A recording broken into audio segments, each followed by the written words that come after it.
Ensayo sobre antecedentes filosóficos de la psicología.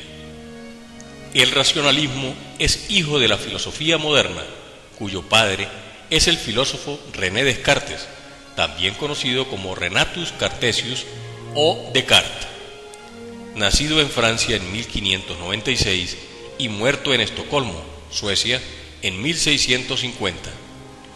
El racionalismo es la superioridad de la razón al momento de obtener el conocimiento. El racionalismo confía plenamente en la razón, por eso se legitiman nuestros conocimientos. El racionalismo desconfía totalmente del conocimiento que obtenemos por medio de los sentidos, ya que dice que nuestros sentidos nos engañan. Gracias a la razón podemos adquirir legítimamente el conocimiento y llegar así a la verdad. Se basa en las ideas innatas y no en las ideas de la experiencia. Las ideas innatas son Dios, el infinito, el conocimiento, el pensamiento, y sirven para armar el edificio de nuestro conocimiento. Cree en el método matemático porque allí no caben errores y siempre se llega a verdades claras. El método matemático es universal, ya que puede ser aplicado en todo el universo y es una herramienta que nos conduce a la verdad. Del modo matemático nació el mecanicismo, en el que el mundo es una gran máquina que se puede analizar, ya que las cosas ocupan un lugar en el espacio que les corresponde. ¿Qué quería Descartes? Quería una verdad que no pudiera ser puesta en duda, por lo que utilizará la duda como método, que es el matemático y el geométrico. Todas las ideas consideradas como verdaderas serán pasadas por el filtro de la duda, donde se le aplicará la matemática con el fin de otorgarle o no la veracidad. ¿Qué se preguntó Descartes? Se preguntó ¿qué es lo que existe? Y se respondió, el pensamiento existe. Para no caer en solipsismo, Descartes lo resolvió con su obra Pruebas de la existencia de Dios, donde se habla que Dios existe en mis pensamientos y fuera de mí. Los objetos pensados por ideas claras y distintas son reales, por lo tanto, el mundo exterior es real. Las cosas del mundo, como el hombre, los animales, las plantas, son mecanismos, mientras que los sentimientos, las pasiones, las emociones son pensamientos oscuros que deben ser sometidos al método para descubrir si son reales o no. Baruch Spinoza o Benedicto Spinoza, de Ámsterdam, Holanda, desde 1632 a 1677, fue un filósofo racionalista. Fue discípulo de Descartes. Se inspiró en su obra, pero guardó distancia con el pensamiento de su maestro. El racionalismo para él era que Dios no era solo espíritu externo, sino también cuerpo. Hay dos sustancias, la pensante y la extensa, y esas dos sustancias son modos de una única sustancia superior que es Dios. La extensión infinita es la sustancia divina, que se conoce como universo y naturaleza. Este es un pensamiento hindú llamado panteísmo, por lo que fue excomulgado de la comunidad judía, la cual le aplicó el herem. Su obra se llamó Ética, demostrada bajo el orden geométrico. Según esta obra, Dios es la totalidad, todo es Dios. Todas las cosas relacionadas entre sí están surgiendo de Dios y me comprendo a mí mismo como una manifestación de Dios, y ese amor que tengo a esa fuente de la cual surjo, me doy cuenta que es Dios amándose a sí mismo. Von Leibniz nació en Leipzig, Alemania, en 1646. Fue hombre de leyes, matemático, alquimista, historiador y filósofo racionalista. Descubrió el cálculo infinitesimal y planteó que el mundo es racional, continuo, ordenado e infinitamente múltiple. Todo está relacionado desde lo infinitamente pequeño hasta lo infinitamente grande. El cálculo infinitesimal es la expresión matemática de la continuidad. Todo lo que es tiene su razón de ser. Este es el principio de razón suficiente. El mal es necesario para la existencia del mundo. Dios, omnipotente y sabio, ha calculado todos los mundos posibles, por lo que el mal que existe es el mínimo mal imprescindible para que el mundo pueda llegar a ser. Las mónadas son sustancias indivisibles y las más simples que hay, carecen de partes y son las que componen al mundo, pero no deben ser tomadas como átomos. Las mónadas son indestructibles y eternas. Las mónadas no son átomos materiales. La mónada increada es Dios. La principal fuente de energía es Dios. John Locke, de Inglaterra, desde 1632 a 1704. Fue un filósofo del empirismo. Su obra, Ensayo sobre el entendimiento humano, no cree en las ideas innatas. Experiencia igual al conocimiento. La mente es una hoja en blanco que se llena con la experiencia.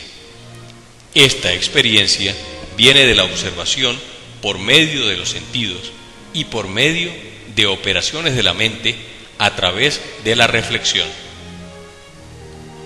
David Hume, de Escocia, desde 1711 a 1776, fue filósofo del empirismo. Su obra, Tratado sobre la naturaleza humana. Todo viene de la experiencia y no existen las ideas innatas. Las percepciones se forman en dos clases. Primero, impresiones, que es la percepción fuerte y viva. Y luego las ideas, menos fuerte y viva que la impresión. La ciencia no sabe qué sucederá en el futuro, por lo que debemos cambiar la certeza por la probabilidad. La ética debe ser libre de supersticiones, ya que puedes engañar a los demás, pero no a ti mismo.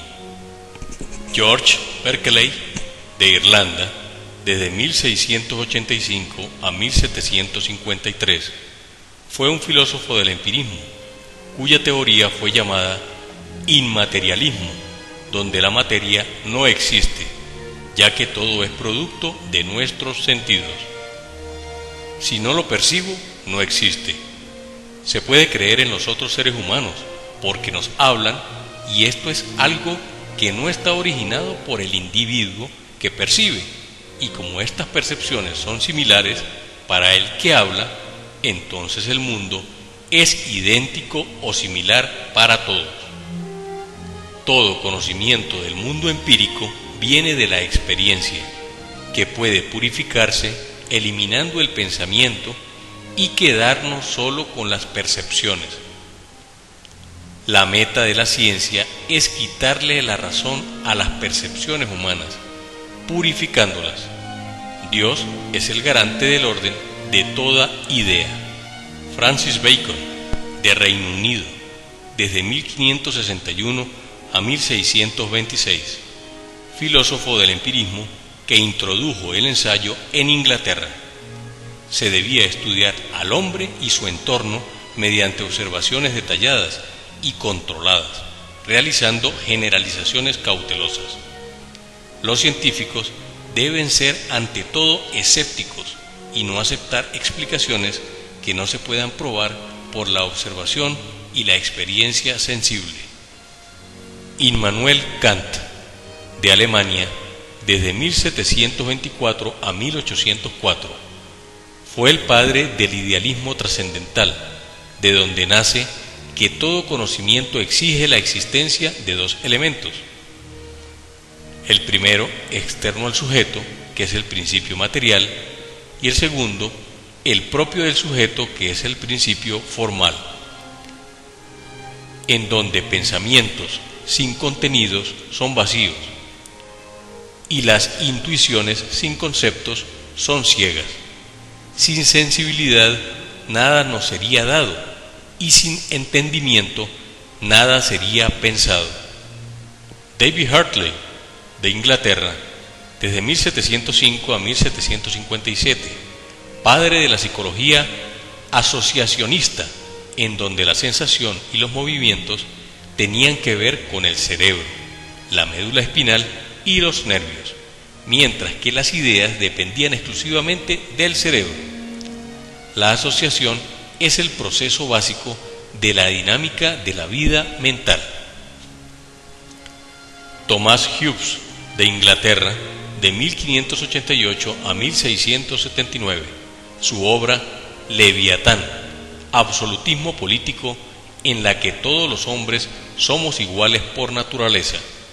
El temor a la muerte y el deseo de vivir confortablemente hace que los hombres creen una especie de pacto entre ellos para construir una sociedad que es el Estado, que en su obra fue llamado Leviatán, que tiene la función de ejercer violencia física sobre aquel que viole el pacto. El hombre llega a este pacto por renuncia al derecho de defensa propio. El poder político está por encima de todo. El Estado o Leviatán es el que contiene y domina todo.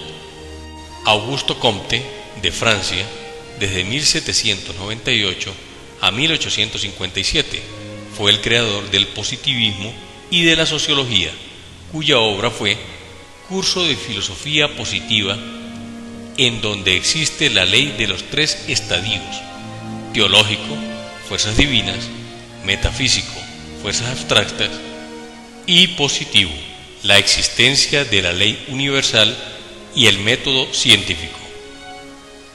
Los tres estadios buscan el progreso. La idea era que todas las ciencias formaran una jerarquía en cuya base estaba la matemática, luego la mecánica, la física, la química, la biología y por último, encabezando la pirámide, estaba la sociología, en donde Comte vio la respuesta a los problemas del hombre. El término positivo hace referencia a lo real, útil, cierto, preciso, constructivo y relativo, que no acepta nada sin la experiencia. La filosofía positiva es una reorganización social, política y económica de la revolución industrial. Conclusión. Los racionalistas Descartes, Spinoza y Leibniz están en la copa del árbol, de donde se observa todo claramente y hay abundante fruta para alimentarse y nutrirse. Los empiristas Locke, Hume, Bacon y Berkeley en el suelo se burlan de los racionalistas y les gritan desde abajo: ustedes están equivocados. Finalmente llega Kant y lanza una cuerda que enlaza a los racionalistas y a los empiristas, en donde cada uno ala para donde cree que está la verdad. Junto a él llega Hartley con un gran cerebro, Hobbes llega con su mascota Leviatán y Comte anima al equipo empirista a que sean positivos. Con esta humilde conclusión, lejos de ser gracioso, he querido fijar la idea protagonista de cada filósofo y la huella que ha dejado en el pensamiento humano.